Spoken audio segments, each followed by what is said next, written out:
Good day, ma'am. This is Miss Veronica Siduran from BSBA2 FM. And this is my final research manuscript. The title is Politics. Abstract.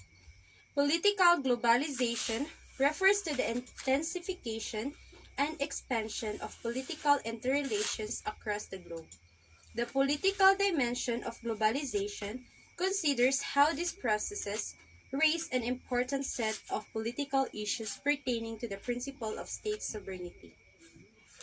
The growing impact of intergovernmental, environmental policies affected of our planet. Contemporary globalizations has led to the permitting of the traditional territorial borders of the nation-states and fostered growth of super-territorial social spaces and institutions that, in turn, unsettle both familiar political arrangements and cultural traditions, will the final outcome of political globalizations be the emergence of a cosmopolitan democracy. Challenges to the traditional public sector approaches to the urban government have had an impact on various aspects of governance and management, including political arrangements, decisions-making processes, ways of ensuring accountability, the allocations of rules and responsibilities between public sectors, agencies, and other potential service providers, and between different levels of government. And the mobilizations and allocations of financial resources for urban development, these are discussed, drawing in particular or recent research on urban poverty and governance in 10 cities in the South. The changing approaches to urban government and management have been accompanied by attempts to define criteria by which urban governance arrangements and performance can be assessed, which are summarized and critically evaluated. Finally, the potential value of the particular set of tools, GIS, for emerging approaches to urban government is assessed. Their potential for improving the information available to all governments actors is recognized, however, because of their cost and technological and managerial demands as well as the limited effectiveness of spatial planning of inequalities in access to information. Plans for their use must be financially institutional and politically realistic. Research is issue. With several Democratic presidential candidates coming up on over a year of campaigning and the Democratic National Committee hosting 7 of an eventual 12 debates, it may seem like there's been no stone left unturned when it comes to political issue to talk about heading into November's election. However, while some tentpole issues like healthcare, climate change, and immigration continues elections, however, to get repeated coverage at virtually every debate and on every campaign stop, there are plenty of other key topics that many candidates have yet to discuss, let alone do consistently. Research objectives and questions. To increase knowledge to the political science discipline, its principal theoretical frameworks and application, conceptual vocabulary and methods of inquiry, its major subfields of studies, and its interrelationships with the other social science fields achieved by studies are required to take the political inquiry, or POLS 180, which introduces them to the discipline's concepts and scientific methods, and discipline they have a specific concentration composed of 28 units of coursework.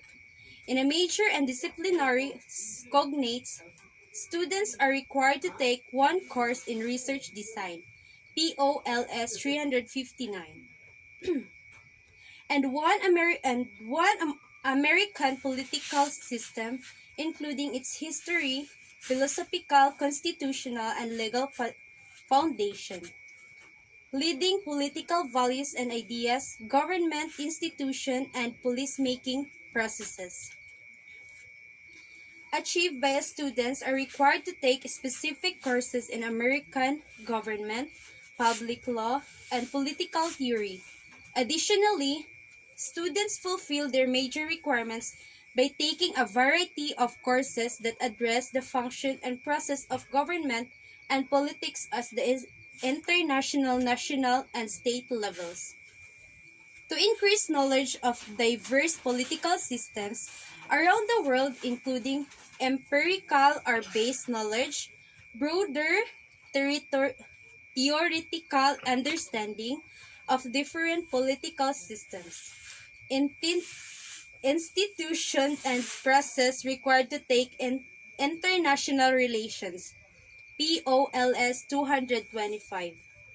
An Introduction to Comparative Politics, POLS 229. Students may also elect the declared and global politics concentrations.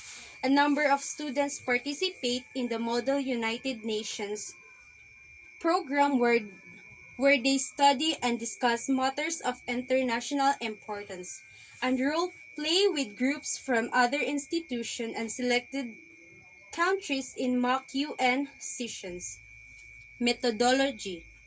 Methodology of political offers techniques for the clarifying the theoretical meaning of concepts such as revolution and for developing definitions of revolutions. It also provides descriptive indicators for comparing the scope of revolutionary change and sample surveys for gauging the supports of revolutions. Potential implications of research findings. The political implications comes in when we speak of complicated relationships. Pictures this. You work in an office where you have good relationships with most of the office because you're on good terms with the team you request tend to be resolved more quickly.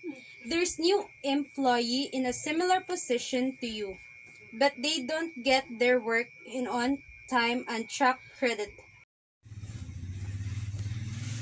There's a new employee in a similar position to you, but they don't get their work in an on time and take credit for your work. You've been lead if you did report this employee to your boss. Then the political implications would be that you likely upset the teach team lead if they hear about it. This gets significantly more complicated as the groups of people get larger and more abstract. Countries are interrelated in many different ways, even when just considering how they interact economically. Because of these complex interactions with every tax of spending plan, there will be a ripple effect through the acting country and all related countries. The changes to relationships between leaders and countries because of those ripple effects are the political implications of decisions. And that's all, ma'am. Thank you. God bless.